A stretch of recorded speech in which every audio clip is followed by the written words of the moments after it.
What happens when the world's brightest smile hides the darkest secrets? On September 5, 2025, Bruno Mars lit up Las Vegas in a gold tuxedo, commanding 5,000 fans with the swagger of a pop deity. But behind the sequins and the velvet voice lies a man scarred by survival, whispered $50 million debts, and a love on the edge. From a child Elvis on Waikiki's streets to a fighter clawing through LA's ruthless scene, Bruno's story isn't just fame, it's fire, raw, unfiltered, and impossible to forget. In 1989, Waikiki's Tiki Lounge was a neon-lit haven, where tourists swayed to the hapa haole sounds of Hawaiian guitars and mainland covers, a genre blending island melodies with American pop.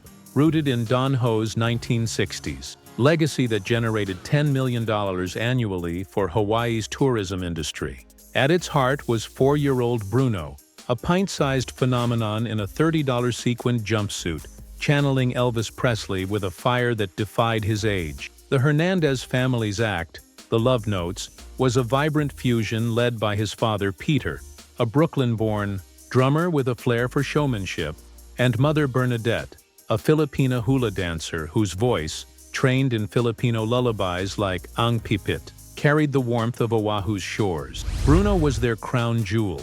Nicknamed Little Elvis, he nailed Jailhouse Rock, Hound Dog, and Blue Suede Shoes in 15-minute sets twice nightly, his pompadour wobbling under stage lights at venues like the Outrigger Waikiki, Sheraton Moana, Hilton Hawaiian Village's Rainbow Tower Lounge, and Polynesian Cultural Center. At 5, he stole the 1990 Aloha Bowl halftime show at Waikiki Shell, a 9,000-seat amphitheater, where 40,000 fans roared for a kid who barely cleared the mic stand. His set backed by a 20-piece band, despite a wind gust toppling a stage prop. By 6, he charmed the Arsenio Hall show, performing Can't Help Falling in Love for 10 million viewers, his grin masking the grind of 2 shows nightly, 5 days a week. In 1992, a cameo in Honeymoon in Vegas, filmed at Bally's Casino for $600, my first Vegas paycheck, he'd laugh, eyes twinkling, cemented his early fame. By 10, he'd logged nearly 1,000 performances, a schedule that replaced playgrounds, with spotlights, often falling asleep in his father's 1985 Ford van between gigs. A 1989 mic drop at Outrigger, when a loose cable tripped him, became family lore. A 1991 stage fright episode at Sheraton left him frozen for 10 seconds. I didn't know what kid meant, he'd confess, voice soft with longing. Sister, Jaime shared, he'd collapse mid-sentence after shows, but he'd wake up ready to shine. Brother Eric recalled, Dad's 4-hour rehearsals were brutal. No mistakes, or you'd run scales. Sister Tahiti added, Mom taught him to sing from his heart even when his voice cracked. Sister Tiara noted, he'd hide stage fright with jokes. Brother Peter Jr. said, he'd mimic Dad's drum solos to cheer us up. Psychological studies from the 1990s note, child performers face 30% burnout risk and 40% identity crisis rates. For Bruno, the stage was home, but it stole a childhood he'd never reclaim. Hawaii's child labor laws, limiting kids to 20 hours weekly, were skirted by family acts, costing the Hernandezes $5,000 in fines by 1995. Waikiki's 1980s tourism boom, generating $4 billion in 1989 with 7.2 million visitors, masked local struggles, setting the stage for the family's later hardships. In 1997, at 12, Bruno's world shattered. His parents' divorce dismantled the Love Notes, and with it, their livelihood.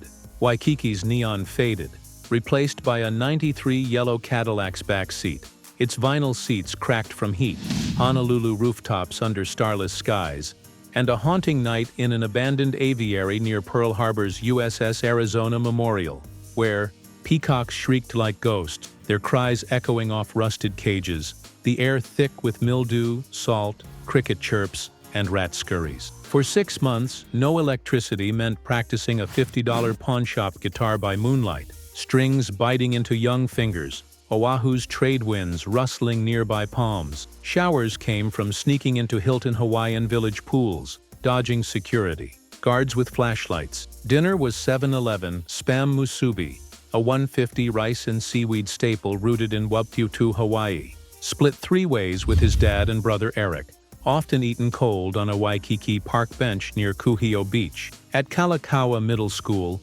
bullies taunted his patched-up thrift store clothes, chanting "Hobo Elvis" as he walked past, his sneakers held together with duct tape. One stole his backpack with his lyric notebook. Another punched him, leaving a bruised cheek. Teachers, managing 40 student classrooms with a 15% dropout rate, ignored his quiet resilience. Yet Bruno fought back, earning $75 a night, $300 weekly, for 15-minute sets as a Michael Jackson impersonator at Kelly O'Neill's, a Waikiki dive bar, performing Billie Jean, Thriller, and Beat It on a 10x10 stage for $50-$75. Drunk tourists, spending $50 monthly on costume repairs. "I'd sing till my throat burned, dreaming of a real stage," he recalled, eyes glistening. Each dollar funded demo tapes, recorded on a $200 Tascam 4-track, and $2 bus fares to Honolulu's Soundwave studio. He journaled lyrics in the Cadillac, scribbling by flashlight. Honolulu's 1990s economy, with $10 billion in tourism revenue by 1997, hit a 15% poverty rate and 20% native Hawaiian land loss to resorts, reflecting the Hernandez's struggle. "We were invisible," Eric said, "but Bruno never stopped shining," Sister Presley noted. "He'd sing to drown out the peacocks," Sister Tiara added. "He'd share his musubi, even when starving." Native Hawaiian communities, displaced by tourism's land grabs, mirrored their marginalization, grounding Bruno's grit in a broader fight for survival. June 2003, Los Angeles, 18-year-old Bruno landed at LAX with $600, 3 demo CDs, and a name, Bruno Mars, scrawled on his duffel. Bruno nodded to wrestler Bruno Sammartino's strength. Mars came from a girl's quip about his cosmic confidence. LA's 2003 music scene, buzzing with Neptune's $50 million production revenue and pop-punk's rise, was a gauntlet. He bounced through a 40-a-night Sunset Strip motel, reeking of cigarette smoke and stale beer, and a Koreatown flat where 6 aspiring artists shared one bathroom, fights erupting over stolen guitar strings, a borrowed amp, or a $10 pizza. Weeks survived on Jack in the Box's 99-cent tacos, too daily to stretch his cash, his stomach growling by midnight. He bluffed into a DJ gig at the Viper Room, despite never touching a turntable, fired in 2 nights after botching a Jay-Z mix, but the $75 kept his phone on.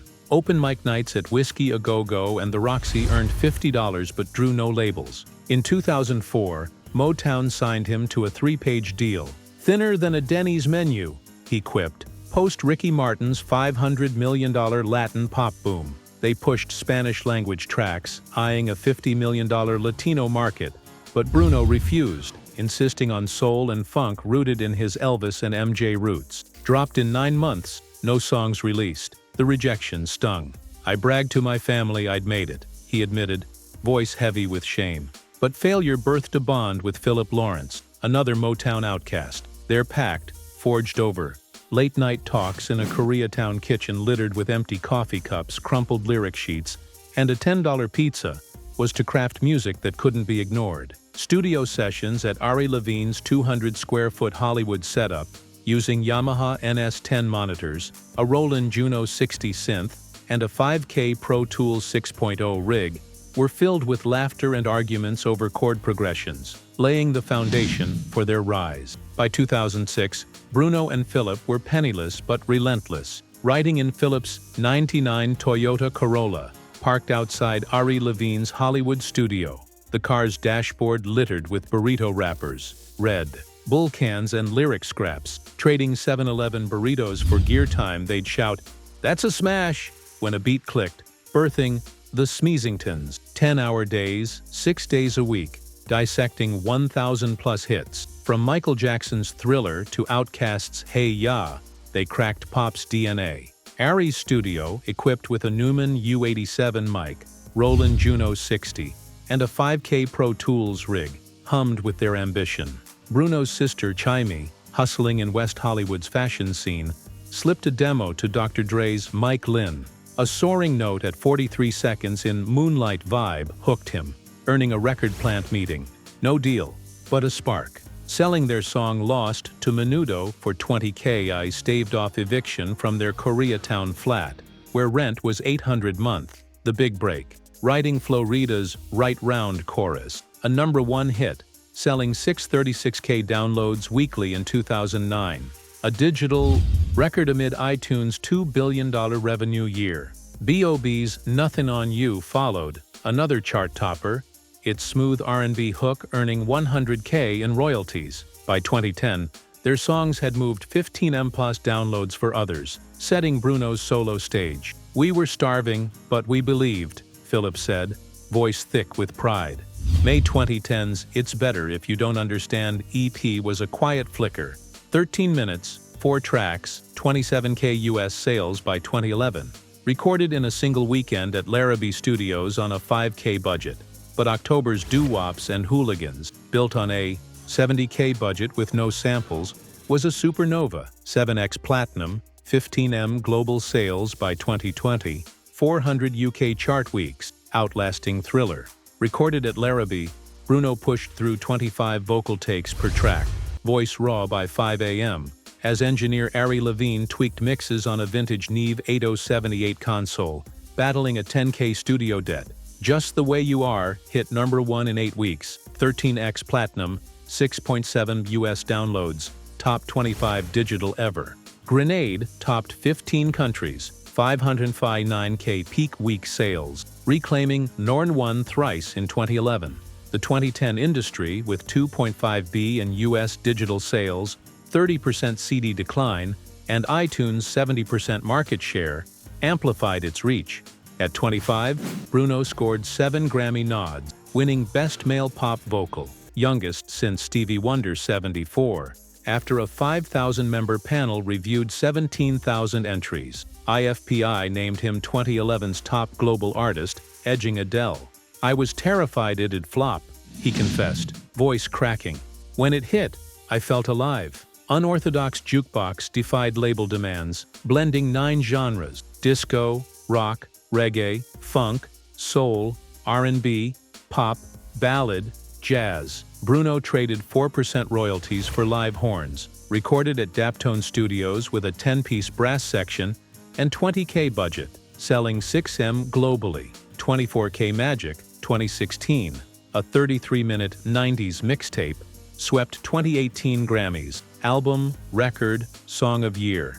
Its tour, starting March 2017 in Antwerp, grossed $367.7 million across 215 shows, with 48,483 Auckland tickets beating Beyoncé's 2016 record. Silk Sonic's 2021, An Evening with Silk Sonic, recorded analog at Shampoo Press and Curl, with a Telefunken ELA M251 mic, 50K tape machine, and Ampex ATR 102, sold 104K vinyls week 1, biggest R&B in 30-plus years. Collaborations with artists like Lady Gaga and Rosé, recorded at Henson Studios with Neumann U87 mics and 20K day rates, topped charts in 20 countries, cementing his genre-spanning reign. Spring 2011, NYC. Bruno met Puerto Rican model Jessica Caban at the hotel on Rivington's Diner.